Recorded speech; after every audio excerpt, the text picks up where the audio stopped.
يا الله رسول الله لا إله إلا الله محمد رسول الله.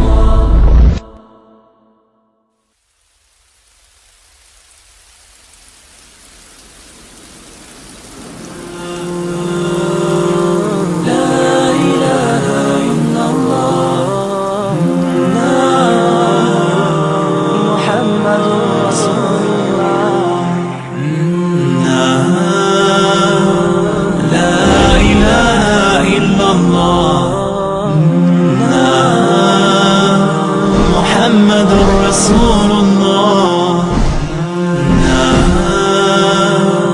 لا إله إلا الله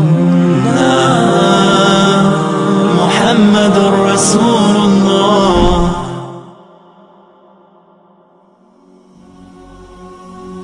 La vérité sur l'islam aujourd'hui est totalement opposée au mensonge. Oubliez tout ce que vous pensiez savoir sur cette religion. Vous aviez l'idée qu'être musulman, c'était être terroriste, quelqu'un qui sème la terreur, une personne orgueilleuse qui prône le mal, etc. Alors si jamais c'est le cas, et que vous pensiez vraiment cela, sachez bien que vous êtes à l'opposé de la vérité. Car ne vous êtes-vous jamais posé la question, comment se fait-il que de plus en plus de personnes dans le monde se tournent vers cette religion? Si elle est si horrible que vous l'imaginez, pourquoi y a-t-il de plus en plus de musulmans? Saviez-vous que le Vatican lui-même a annoncé récemment qu'il y avait aujourd'hui plus de musulmans que de catholiques dans le monde, et que donc l'islam se plaçait comme toute première religion? Croyez-vous vraiment que tous ces gens qui ont ouvert leur cœur à l'islam sont des gens qui n'ont pas réfléchi, et qui ne se sont pas posé des questions? Ou plutôt parce que la réalité s'est vraiment présentée à eux?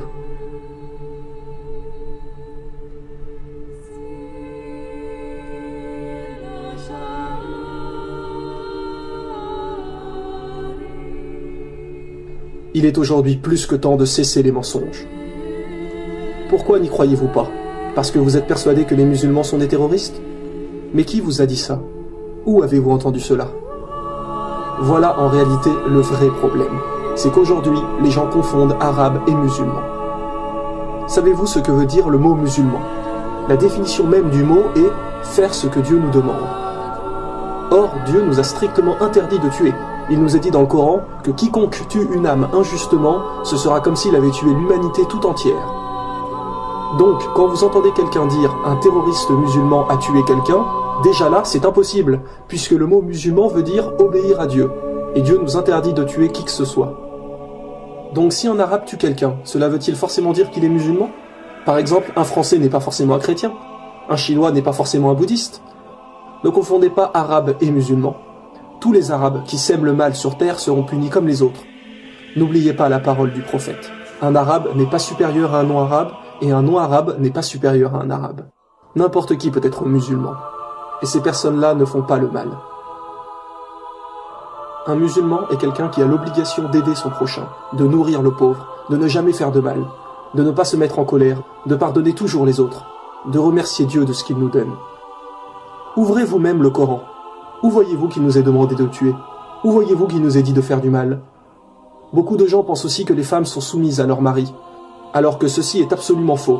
Avant que le prophète Mohammed arrive, les hommes se payaient des femmes, les utilisaient, ils les croyaient inférieures, et lorsque le prophète est arrivé, il a aboli tout ça, en expliquant bien clairement que la femme est l'égale de l'homme, ni inférieure, ni supérieure. Où voyez-vous dans le Coran que celle-ci doit être soumise? En vérité, le prophète Mohammed a dit « Parmi les meilleurs d'entre vous, ce seront ceux qui prendront soin de leurs femmes. » Alors vous me direz peut-être « Oui, mais on voit des gens qui ne font pas ça, qui ne respectent personne. » Eh bien oui, cela est vrai. Mais ça, ce n'est pas l'islam. Ce sont ce que les gens en font. Ils ne suivent pas toujours bien les lois peut-être, mais ne vous dites pas que c'est ce que Dieu a demandé. Aujourd'hui, les ignorants jugent une religion en se basant exprès sur les arabes qui font n'importe quoi pour vous faire penser que c'est cela l'islam. Vous ne vous rendez pas compte que vous vous faites manipuler. Êtes-vous déjà allé dans une mosquée, voir vraiment qui sont les vrais musulmans? Allez faire le test. vous serez vite surpris de voir que toutes vos suspicions sont totalement fausses. Car vous trouverez chez les croyants une vraie fraternité, des gens qui ont le sourire. Car c'est là le message de l'islam. Car c'est là le message de l'islam. Le message de l'islam. Le message de l'islam. Dieu nous a dit, rien qu'un sourire est déjà là une aumône. Si aujourd'hui autant de gens se tournent vers l'islam, c'est qu'ils se sont rendus compte que entre ce qui est raconté et la réalité, c'est tout à fait d'un extrême à l'autre. Utilisez votre logique. Vous savez pertinemment que Dieu nous demande forcément de ne faire que le bien. Beaucoup de gens aujourd'hui ne respectent plus personne, que ce soit leurs amis ou même leurs parents. Alors qu'il nous est dit, chapitre 17, verset 23, « Garde-toi de marquer la moindre répulsion à l'égard de tes parents ou de leur manquer de respect. Parle-leur toujours affectueusement. » Alors quoi? C'est ça l'islam? Être poli, respecter tout le monde, être généreux? Alors dites-moi, mais où est le mal? Qu'est-ce qui vous gêne en fin de compte? Ce sont toutes ces personnes arabes qui sèment le bazar et qui se disent être musulmans? Mais cela est absolument faux. On ne peut pas vraiment les qualifier de musulmans. Le prophète Mohammed a dit, vous ne serez pas vraiment musulman du moment que vous n'espérez pas pour votre frère ou votre sœur ce que vous espérez pour vous-même. Et là on ne parle pas des frères ou sœurs de sang, mais de tout le monde. Vous ne serez pas vraiment musulman du moment que vous n'espérez pas pour autrui ce que vous espérez pour vous-même. Vous pensez qu'être musulman va tout changer, que votre vie ne sera plus la même? Mais en réalité, qu'est-ce que cela va-t-il changer? Vous croyez que vous n'allez plus avoir de liberté? Bien au contraire. Vous pouvez toujours vous marier, partir en voyage, acheter une maison, avoir des enfants, vous amuser avec vos amis. Mais en plus de cela, vous allez vous efforcer d'être le meilleur pour les autres, d'inciter les gens à faire le bien, parce qu'à chaque instant, peu importe où vous êtes, vous savez que Dieu vous regarde. Il sait ce que vous cachez ainsi que ce que vous divulguez. Ne voyez pas des contraintes ou des obstacles, car cela est totalement faux, à moins que selon vous, être quelqu'un de bien est une contrainte. Dans le Coran, Dieu nous a dit « nulle contrainte en religion ». Vous savez qu'en réalité, vous passez votre temps à acheter des objets de luxure qui bien souvent ne servent à rien, alors que vous pourriez nourrir des gens qui souffrent vraiment. Vous passiez vos soirées en boîte de nuit, sous alcool, ou parfois l'un de vous finit bourré et vomit partout. Ou une fois cela se termine par un accident sur la route au retour. Ou une fois vous couchez avec cette fille, et le lendemain vous ne vous souvenez même plus ce qui s'est passé. Et parfois même vous recevez plus tard un coup de fil pour vous dire que cette fille est tombée enceinte. Ne vous rendez-vous pas compte qu'il y a là un problème, que la société d'aujourd'hui vous pousse à consommer? Quel chemin allez-vous choisir? Le chemin du mensonge, qui est « j'ai qu'une vie, je profite, je bois, je fume, je me drogue, je passe 5 heures par jour sur internet à perdre mon temps » ou le chemin de Dieu, c'est-à-dire chercher à aider et à faire le bien? Coran chapitre 9, verset 71, les croyants hommes et femmes sont solidaires les uns des autres, ils encouragent au bien et déconseillent le mal. Les musulmans se soucient sans arrêt d'aider les nécessiteux, et nous savons qu'il y a là une grande récompense. Notre prophète nous a bien précisé, l'aumône éteint les péchés comme l'eau éteint le feu. L'aumône éteint les péchés comme l'eau éteint le feu. L'aumône éteint les péchés comme l'eau éteint le feu. Depuis que le premier homme a posé le pied sur la terre, l'islam était là également. Et tous les prophètes ont prôné la même religion. Ne vous êtes-vous jamais posé la question, pourquoi les noms de religion prennent souvent le nom de quelqu'un? Par exemple, Jésus-Christ, le christianisme, judaïsme pour Judas, bouddhisme pour Bouddha, etc. Mais pas l'islam. Le mot islam a deux significations.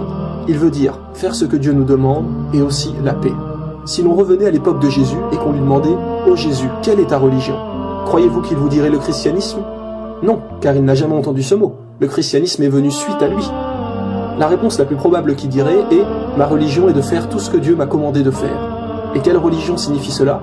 L'islam. Idem pour Moïse, si on avait l'opportunité de lui demander « Quelle est ta religion ?» Jamais il leur répondrait le judaïsme, car lui non plus n'a jamais entendu ce mot. Mais la réponse la plus probable serait « Ma religion est de faire tout ce que Dieu attend de moi ». Et une nouvelle fois, un mot pour dire cela en arabe est l'islam. Vous avez vu dans la saison 1 que toutes les religions ont toujours délivré le même message, et Dieu nous l'a reconfirmé dans le Coran.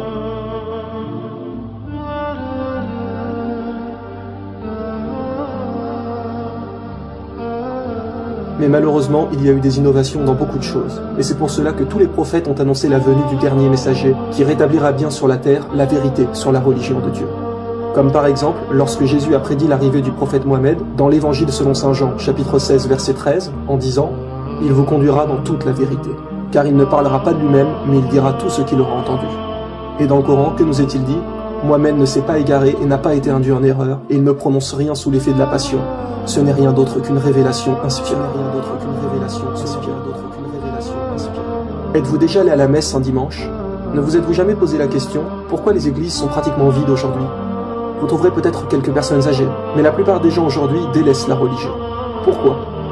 Parce qu'ils se sont rendus compte qu'il y avait beaucoup d'erreurs, que les gens changent les lois de Dieu. Par exemple, il y a encore 50 ans, il était interdit de brûler les corps des défunts dans le monde chrétien. Mais depuis quelques années, le pape a autorisé cela. Ils se permettent de changer sans arrêt ce que Dieu a demandé, alors que Jésus a bien précisé dans l'évangile selon saint Matthieu que celui qui supprimerait ne serait-ce qu'un seul des plus petits commandements sera appelé le plus petit dans le royaume des cieux. Les gens se perdent car ce n'est plus là vraiment la religion de Dieu. Par contre, faites un jour le test. Allez dans une mosquée à la prière du vendredi. Vous les trouverez tellement pleines qu'il n'y aura presque plus de place. Parfois, les gens prient même dehors, tellement les mosquées regorgent de monde. Les autres religions n'ont presque plus de pratiquants. Et d'ailleurs, Dieu nous a dit, certes, l'erreur est destinée à disparaître. Il y a trop d'incohérences. Par exemple, les chrétiens croient en l'Ancien Testament, et donc en Moïse. Mais dans la Torah, il est bien dit comme dans le Coran qu'il n'y a qu'un Dieu unique. Alors que pour les chrétiens, Dieu est trois, le Père, le Fils et le Saint-Esprit, la fameuse Trinité. Mais alors, Moïse n'a jamais parlé de ça? Donc quoi, Moïse se serait-il trompé? Bien sûr que non. Et Jésus n'a jamais parlé de ça non plus. D'ailleurs, le mot Trinité n'apparaît nulle part dans la Bible, ce ne sont que des erreurs. Nous ne disons pas que la Bible, la Torah ou toutes les autres religions sont fausses. Nous disons simplement qu'à présent, elles ne sont plus fiables dues à toutes les modifications qu'elles ont reçues des humains. Et que pour être sûr de suivre la vérité, eh bien suivez ce que vos prophètes vous ont dit. Suivez le dernier messager qui vous guidera dans toute la vérité. Car aujourd'hui, seul le Coran reste indemne depuis le jour de sa révélation. Qu'est-ce que l'islam? La religion de Dieu, la vraie religion, la religion de paix. Ne restez pas dans le mensonge. Renseignez-vous par vous-même si vous avez des doutes. Demandez à Dieu de vous guider, et les doutes vont être levés, les doutes vont être levés, les doutes vont être levés.